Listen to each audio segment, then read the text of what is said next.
Hey, I'm Akurios and I'm back again with another edition of Music Business Monday. Now, today I'm going to be talking about something that is quite controversial, something that a lot of people have opinions about, some positive and some negative, and some people have had experiences about some things. That's why they have certain opinions. But today I'm going to be revealing to you certain secrets that the record label may not want you to know before you sign. Coming up.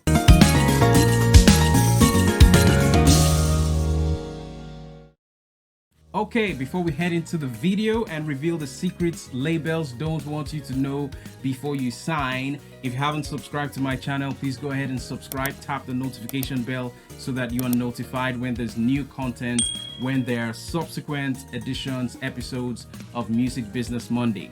Secret number one the label doesn't want you to know before you sign is that you can survive and succeed without a label. Now, this is something that many labels still don't want to believe. Some have accepted it and some are beginning to tap into some of the offshoots and advantages of what I call the artist revolution. Now, because we are in a time that it is as easy as it can get to publish your own music, to release your own music, to promote your own music. I mean, the internet is a powerful tool that is available to every single one of us, every single artist who has content to, broadcast and to share with the world. So we're in a time where anyone can become an artist. We're in a time when anyone with a song can get as many people as possible to listen to that song if they just know how to use the tools that are already available. So labels don't want you to fully understand this. That's why a record label will never tell you that, oh, you can publish your music yourself. They will typically always want you to believe that you need a label to support you with the resources that they have at their disposal. And yes, they do have resources that can help artists. They have music promotion resources. They have music distribution resources, very powerful. In fact, these are two things that a record label is most known for. These are two things that if you were to sign to a label today, I would say, okay, if it's just for these two reasons. But get this, even though they have resources and networks and connections that can help you distribute your music and have your music playing on every single music player in the world, now you have to understand that there are tools available today in what I call the artist revolution that can help you distribute your music and you can do it yourself. Now, this is the first thing that labels may not want you to know. This is the most important thing that you should realize before you sign, before you commit the next 5-10 years of your career to a record label. You have to understand what the label is going to be doing for you that you cannot do for yourself. Because if you can do it for yourself and if you have access to the resources that will help you achieve these things for yourself, then there may be no point signing to a label that may not want to give you the benefits of these particular moves. Now, I mentioned earlier that you have the tools available to you to publish your own music today, to distribute your own music today. Now, these tools are available and very, very accessible to anyone who wants to take advantage of them. Now, I've talked about online aggregators like DistroKid, CD Baby, TuneCore, and the likes. And these tools are right at your fingertips. You can literally hold your phone and connect yourself to these networks and these platforms and begin to distribute your music yourself. And the internet has come of age. The internet has billions and billions of users all over the world who can have access to your music if you put it in front of them and if it's something they're interested in. So we're past the time and the era where people would say, oh, how many people have access to devices? How many people are interested in the internet? How many people are going to download music? Everyone, literally almost, maybe not everyone, but almost everyone, a large percentage of the users of music consumers today download music every single day. Now, so your music might just be part of them. So don't let anyone convince you that you cannot distribute your music yourself, that you cannot promote your music yourself, you can't publish your music yourself. You can do that, and the tools are available for you. Now, secret number 2 that labels don't want you to know before you sign. You are the cash cow. Now, your music is the tool that the label is going to use to generate money, to generate funds for their establishment. Now, the label cannot exist without the artist's creativity. The label cannot exist without the artist's music. Without you going in there to your room or wherever, your creative space, and writing down your songs and writing down your melodies and your rhythms, creating something and presenting to the A&R department of the label, there will not be a label to start with. Now, even the biggest labels in the world like Sony and the likes, they go out, they have their A&Rs that go out to look for artists that have quality songs. Now, without these quality songs, without these songs that they believe would do very well in the international market, now there will be no label. So the labels need your song. The labels need your song to make money. So don't let anybody treat you like a slave. Don't let anybody treat you like you don't deserve the benefits of your hard work and dedication. Now, because you are partly, to a very large extent, responsible for the profits, responsible for the money that's coming in. And yes, before you crucify me, listen. I'm aware and I know that the record label is going to provide distribution. The record label has, or probably should have, a very powerful network of industry professionals who will put your music in front of people's eyes at a very large scale. Now, I understand this. I understand that a good record label has the resources and the networks that will promote your music and ensure that it travels wide. I get all this. But what are they promoting? What are they distributing? They're distributing your music. So your music was the product. Like I said in previous videos, your music is the product that they now have to take up and promote, distribute, publish, sell to make money. So where there's no music, nothing can start. There's no production, there's no promotion, there's no mass production and distribution. Nothing like that can happen.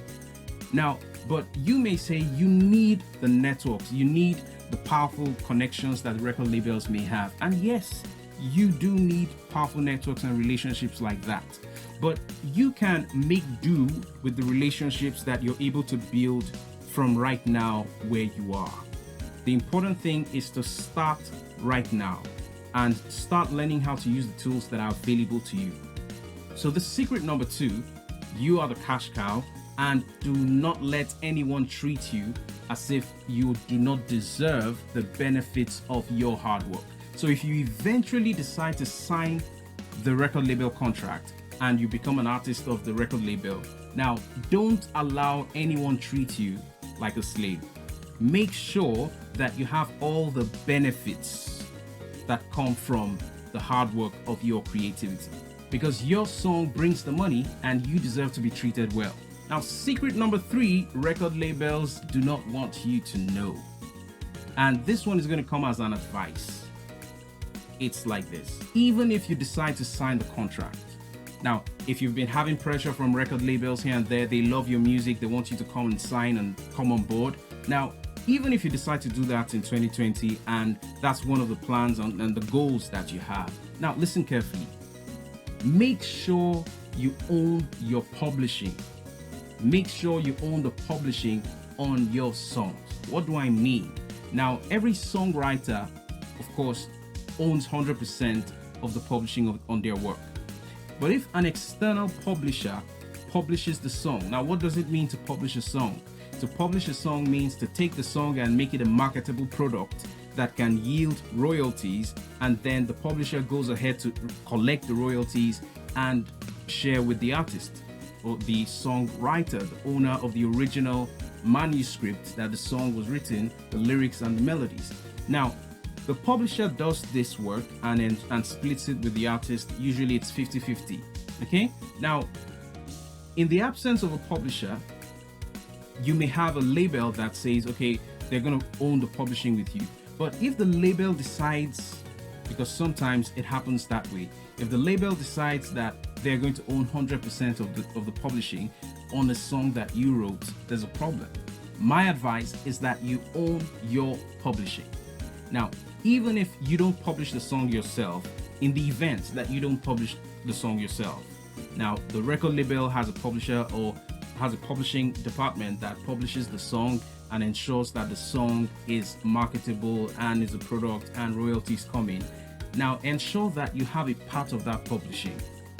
If you don't have the means, the resources, and the connections, or even the will to publish the songs yourself, ensure that you at least own a portion of that publishing. Now, this is going to depend on your bargaining power. It may be 50-50. You split it right in the middle with the record label. It may be 60-40, whatever it is, but just make sure you bargain and ensure that you own at least part of your publishing, so that when the record label begins to get royalties from the songs you wrote, you are receiving a share of the royalties. Now, if you do not own any portion of the royalties of the publishing, if you don't own any portion of the publishing, now every single royalty that comes in, the mechanical royalties, the licensing, the synchronization royalties, every kind of licensing that the record label does with your song is going to go to them 100%. So the goal is to own at least a portion of the publishing, so that you have a share of the royalties that come in. Because no one would want to write a song, you spend 2 hours, 3 hours writing a song, scratching your head and ensuring that the lyrics are right and the melodies work, and then you're struggling to get money for it. Or they give you a house, they rent a house for you, buy a car for you, and you're excited and you think that's all you can get from your music. That's not all you can get from your music. Now, if your music is doing well and it's going out there and it's very, very successful and a lot of royalties are coming in, ensure that you own part of the publishing so that you can share from the royalties. Secret number 4 that record labels don't want you to know before you sign. Now, this one is like an extension of number 3, and it's simple. You deserve much more than the labels can offer you. Now, this doesn't mean that you should go there and make unrealistic demands and start asking for things that don't make sense. It just means that whatever is presented to you by the labels as a compensation, as incentives, as maybe it's a house, maybe it's a car, whatever it is. Now, understand that it could be more. So sharpen your bargaining skills and make sure that you are looking out for yourself. Because usually labels will not present to you the best they can offer you. They're not going to do that. Maybe nobody does that. But just know that there's more that can come out of it, and there's more that you can get out of the contract. Secret number 5, you need a lawyer. Record labels may not advise you to get a lawyer. Only the very honest ones are going to advise that you have a lawyer representing you, sitting with you on the table before you sign. Usually, they're just going to walk up to you. I like your music. I like what you do. I love the way you sound. I think you can make money. Here's this contract, sign it. Now, you don't want to do that.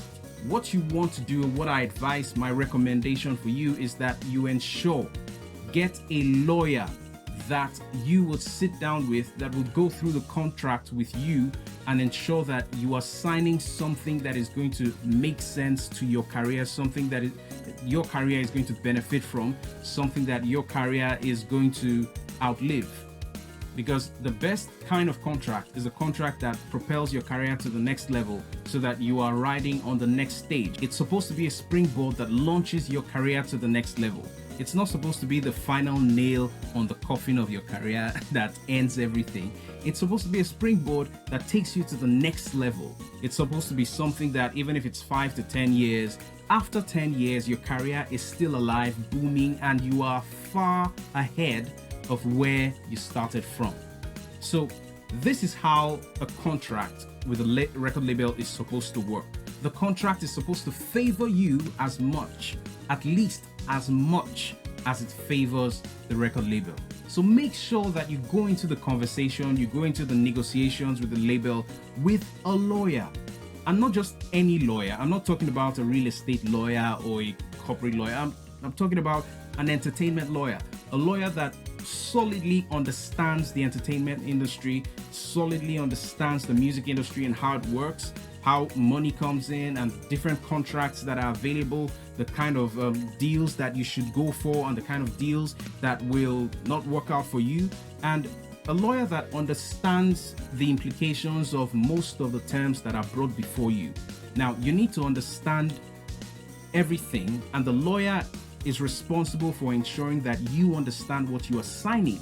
So record labels may not advise you to do this. Record labels may not advise that you get a lawyer, a sound entertainment lawyer, but this is a very, very important thing that you should do for yourself. A couple of people have asked me in the past that, oh, I'm in conversation with a particular label and they want me to do this, they want me to do this. Now, a responsible organization that wants you to sign a contract is not even going to start talking terms with you without a lawyer present. Now, a responsible organization is going to ask you to have a representative that understands the legal implications of everything that is going to be discussed. So it's very important that you have a lawyer, an entertainment lawyer that understands the music industry and music business very well.